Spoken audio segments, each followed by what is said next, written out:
বরিশালে এনসিপির ইফতার অনুষ্ঠান শেষে নাহিদের উপস্থিতিতে হট্টগোল।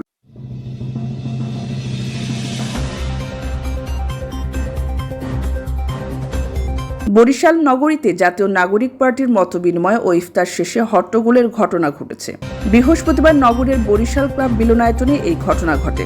জানা যায়, এনসিপি দলীয় নেতাকর্মী ও বিশিষ্টজনদের সঙ্গে বরিশাল ক্লাব মিলনায়তনে মতবিনিময় ও ইফতার অনুষ্ঠানের আয়োজন করা হয়। এতে প্রধান অতিথি ছিলেন দলটির আহ্বায়ক নাহিদ ইসলাম।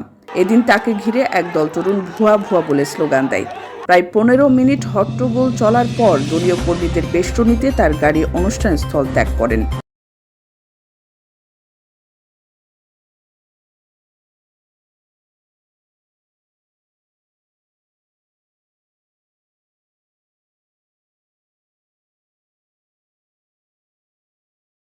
এ বিষয়ে বৈষম্য বিরোধী ছাত্র আন্দোলনের মহানগর আহ্বায়ক শহীদুল ইসলাম